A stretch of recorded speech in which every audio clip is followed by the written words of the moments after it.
You're listening to a podcast from 702 and Cape Talk. 702 and Cape Talk. The Naked Scientist. It is now 24 minutes to 10 o'clock and Chris is with us and we're satisfying your curiosity about the world in which we live, your science stories or questions for the world for the week. Give us a call on 021 446 0567 011 883 0702. Okay, Chris, I'm sure a lot of people have experienced this in their lifetime. Loneliness. There's a new study from UCLA. Tell us about that. Yeah, good morning, Reedy.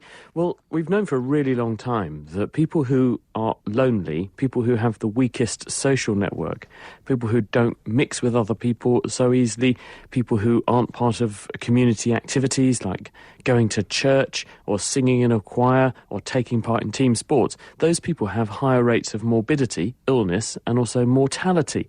In fact, the mortality rate of someone in that position is double the mortality rate attributable to being overweight and obese. So it's quite a big health impact. What no one knew was why. And now there's a study which is in the journal PNAS this week. It's by a researcher called Stephen Cole and his colleagues, including John Cottorino, who I spoke to earlier this week. And they have actually got to the bottom of this biochemically. They've taken a big group of humans who've been followed in Chicago for about 10 years, and they've got blood samples taken every year from their humans subjects. They've also got monkeys, which are socially isolated in the sense that they've looked at some of the animals that don't mix with other animals as eagerly or show more stress when they do mix with big groups of animals compared with better, more extroverted, better mixing monkeys. And the same trends emerge in both. And those trends are that in the bloodstream, you can see an increase in a certain kind of cell called a monocyte, but more specifically, these monocytes, which are part of your cluster of white blood cells that fight infection, they're much more immature than they should be. Also, when you look at the genes that are turned on in these cells, they turn up genes which are associated with inflammation, and they turn down genes which are concerned with fighting infection.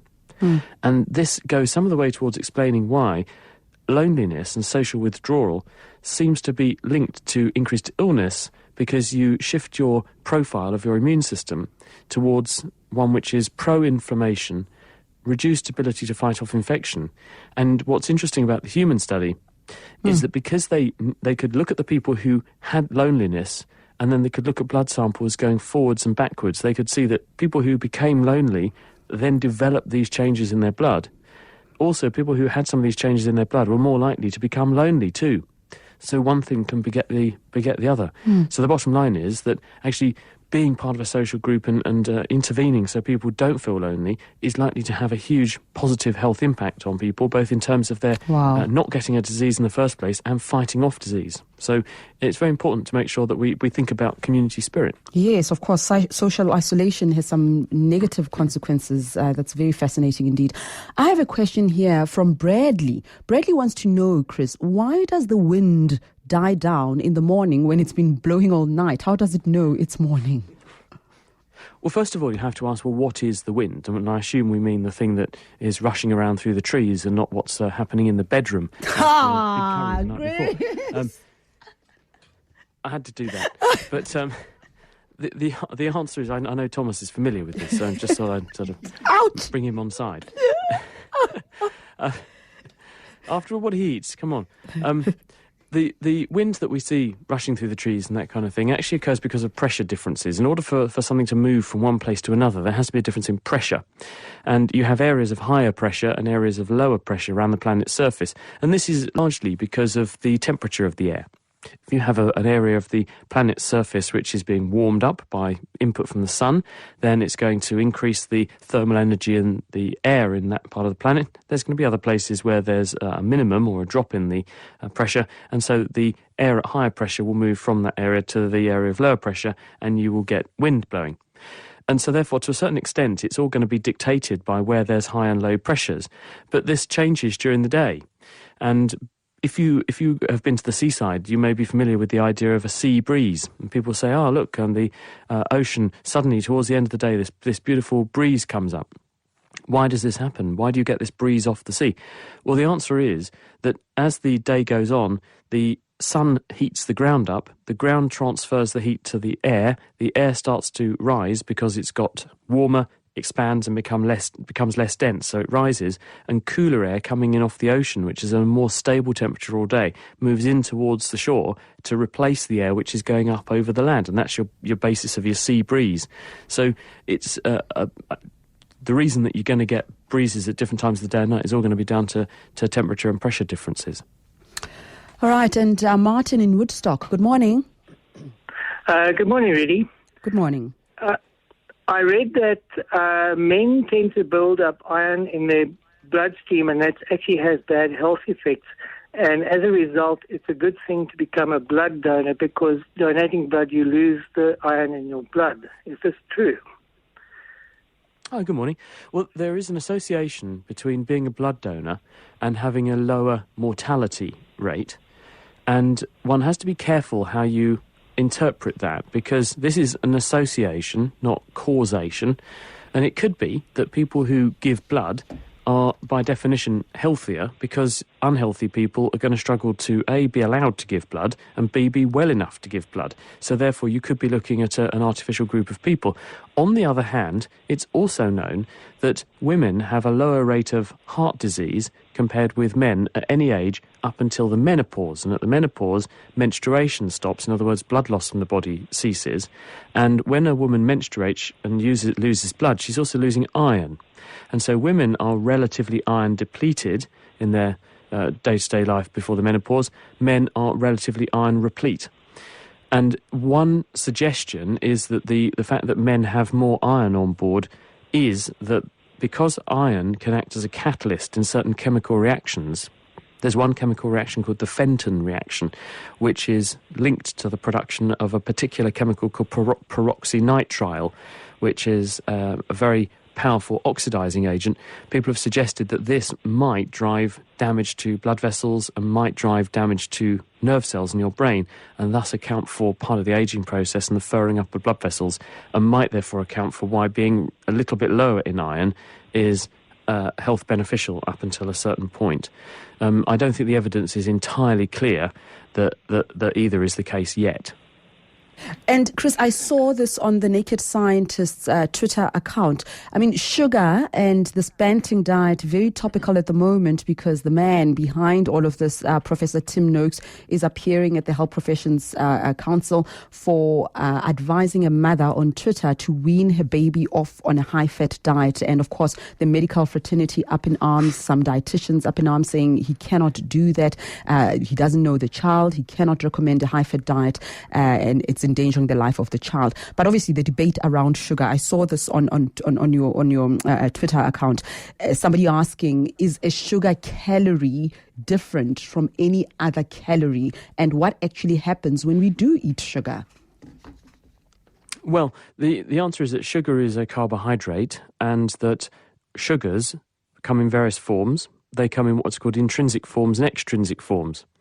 Intrinsic forms are things like, if you've got, say, a fruit that you eat, then there will be sugar which is bound up into the flesh of the fruit, and also chemically bound up in bigger molecules like starch within, say, an apple.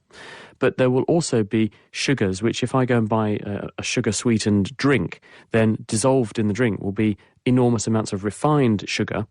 The difference between those two, if I looked at, say, and the experiment we did on the Naked Scientist last week actually was, we said, well, if we take half a pint of apple juice, then that's got the equivalent of 8 apples in it. We then tried to eat the same number of apples in the same time as it took to drink the equivalent number of calories of apple juice. And the answer is you can't do it, because during the programme I was on, I ate about 1.5 apples in the time it took the guy sitting opposite me to drink half a pint of apple juice. So he had consumed a calorie burden equivalent to 8 apples just by quaffing down a drink. Whoa. Because the people who make the drink, their machine has done the job your teeth would have to do, and then your stomach would have to do. And the difference is all these sugars go straight into your stomach, get squirted into your small intestine, and refined sugars that are just floating around in the things that you drink and eat, they are very rapidly absorbed straight into the bloodstream. And they trigger a big surge in the insulin hormone, which lowers blood sugar and turns sugars into fats all around your body. Whereas if you eat things which are soluble fibres, they are complex carbohydrates and starches and things, because they take, A, a lot of chewing up to break them down. B, some chemical digestion in your stomach to break them down. C, more chemical digestion in your small intestine to, you've guessed it, break them down. Then it takes much longer for those calories to be turned into sugars that can then be absorbed. And therefore, A, you feel less hungry for longer, so you are more likely to eat less. B, the bacteria in your gut probably also have some dibs into what you're eating, so that depletes the calories a bit. And C, you don't have this big spike of sugars going straight into your bloodstream, which then doesn't trigger this big spike of insulin and then trigger you becoming fat. So what the advice that's now being offered is that carbohydrates should make up about half of the calories that you consume in a day, but the refined extrinsic sugars, the things like glucose and sucrose and fructose and stuff, that should make up only about 5% of the calories in your diet. So fine to have carbohydrates. They're not thought to be linked to any kind of health disbenefit. They're not bad for you, but sugars are. So try and keep the sugar down, but the carbohydrate high. Very interesting. Okay, and then who came in first? Is it Chrissy in Bryanston? Yes, hi. Hi. Yes, I've got a question for Chris. I just wanted to know how baby's waste are processed in the mother's womb. I just really always wanted to know that. Okay. Are you pregnant, Chrissy? No, I'm not pregnant, but I've got 2 kids. Oh, okay. All right. Chris? Well, the answer is that when a baby begins to develop, it starts off as a ball of cells, and that ball of cells then what's called invaginate on itself. It's rather like you pushing your hand in through the side of a balloon, so there's a sort of fist-shaped object inside the balloon wrapped up in membranes. Those are the outer layers of the balloon, and that's why babies effectively are born in a bag, and they develop in a bag because they grew inside a bag of their own cells.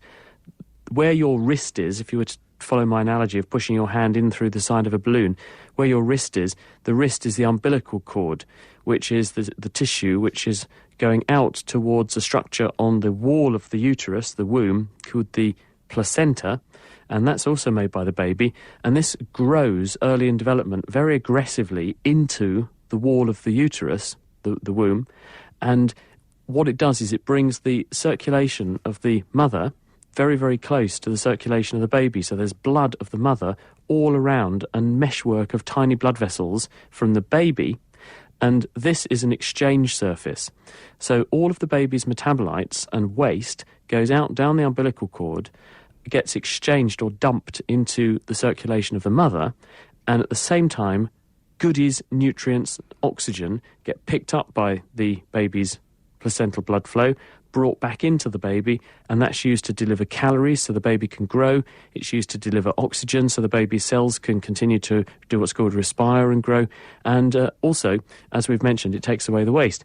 But, and here's the thing that will make everyone go, ooh, the kidney of a baby develops pretty early on during development, and it goes through lots of phases of refinement as time goes on, but it starts to filter blood from very early in development, and the blood starts to be turned into urine, and the baby basically grows in a bag of its own wee. So all of us have spent at least 9 months of our lives bathing in our own pee. Because babies don't eat anything, though, there's no number 2s in there. Yeah, that's very reassuring. And then I've got an SMS here. Chris, what actually happens when your skin burns? Well, it burns. And when we get burned, either chemically or thermally, if you touch something very hot, or by radiation, say, for instance, ultraviolet radiation, what's happened is that all of those 3 things have deposited a lot of energy into the skin, which is of sufficient intensity and dose in order to physically harm or damage cells.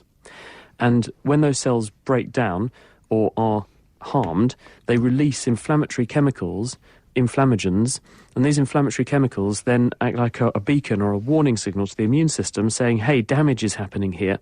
And then parts of the immune system come in and begin to clean up the damage, encourage other cells to grow to replace the damage, but at the same time, the chemicals that are released, as well as attracting the immune system, they also trigger sensory nerve fibres in the skin, which signal pain and signal swelling and signal redness, and all of those things together you interpret as, say, sunburn or a chemical burn or a thermal burn on your skin. And it's there to, A, alert you to the fact that you've hurt yourself. Don't do this again. It's probably a bad idea. B, to encourage you to guard the area because it's injured and you need to look after it while it heals itself. And C, all of these factors, the pain and the swelling and the redness, they are actually all part and parcel of the inflammatory process, which is renewing the tissue and repairing it so that eventually your skin's going to recover. Okay, let's go to, I think it's Margaret who phoned in from Soweto. Good morning. Morning, Reedy. I just want to find out from Chris, is it safe to use a repaired microwave or should one go and buy a new one? Hi, Margaret. Well, the thing I'd say is that the microwave energy in a microwave, the actual microwaves themselves, are unlikely to do any harm because although they make things a bit warmer, they're probably not going to change the chemistry of the food or the chemistry of you very much. The thing I would be very careful about, though, if something's been reconditioned, is to make sure that the person who did it was competent electrically. Because if they've miswired the thing or they haven't earthed it properly, then it's possible that the case could go live and you could get an electric shock from it. So it's always worth checking out who has reconditioned these things. As long as it's working and it's been well reconditioned by a competent electrician, there shouldn't be any reason why it should be why you shouldn't use it. It should be fine. Okay, and then here's a tweet from Pakani. Says, when something decomposes, does it produce worms or worms go into it to decompose it, basically? Right, well, the world is this amazing, rich ecosystem where everything is feeding off everything else or feeding into everything else. When a human dies, or an animal dies, or a plant dies, it doesn't matter. It is a source of energy and nutrients. It's a source of raw materials that other consumers can plug into and use to feed themselves so they can grow too. And so when we die, or you bury your fish when it died or you flush it down the loo, doesn't really matter what, then that fish stops fending off the attack or assault of potential breakdown particles, that's a silly thing to say, things that break it down. And the flesh begins to break down under the action of bacteria, fungi, and other things which can also come along. Other animals will eat something, carrion feeders will eat something, and they'll basically come to an area where there is a food source. They can smell it out because something that's decaying or dead releases various chemicals that things that want to eat that can smell, and that goes for big animals right down to even bacteria. Bacteria can smell. They effectively have chemical receptors on their surface, and they can detect when or what the chemistry of their environment is, and so they can move towards areas where there are likely food sources by swimming. And so all these things move in, and they then break down using enzymes and other chemicals to break down the tissue of whatever has died, plant or animal, and turn it back into micronutrients that they then take up and use, and then something else comes along and eats them. Okay, David in Midrand, good morning. Oh, good morning. How are you? Fine. What's your question? Well, basically, I just want to find out from Chris, why is it that when you love someone, you get butterflies and you get nervous? Is there any scientific explanation on that? Yeah, we've had this question before about 4 or 5 years ago, but it's fine. It's fun to answer it again. Chris? Are you going to ask someone out, David? Hey, David, are you planning to ask someone out? I beg your pardon? Are you planning to ask someone out? Oh, yes, indeed. But the problem is that I'm getting nervous, and it's quite difficult. Oh, Chris. David, we won't tell anyone. What's her name? What's her name? Yeah. Well, her name is Elizabeth. Elizabeth. Does she know you like her? Oh, yeah, she does. She does, but you just need that final push to actually do something about it. Oh, sweet. Does she listen to Talk Radio 702? Chris, stop it. Do you think she's listening to you now, David? I can't hear you properly. Do you think she's listening to you now on the radio? Well, I'm quite sure she's not listening. Oh, okay. All right. That's a shame, isn't it? Well, anyway, look, if anyone knows David and they also know Elizabeth, you should put a word in for him because he sounds like a jolly nice guy. Yes, he does. The reason that you get butterflies in your tummy, and this can happen with any situation, is because of your nervous system. You have something called your fight or flight reaction. There are two parts of your automatic nervous system that's there to keep you healthy and alive and save your life under certain circumstances. There's your sympathetic nervous system and your parasympathetic nervous system. When you're undergoing rest and digest. So you've had a big meal and you're feeling happy and comfortable and not stressed. That's your parasympathetic nervous system telling you to stay calm, and it's making your gut have lots of blood so you can break down food and you can relax.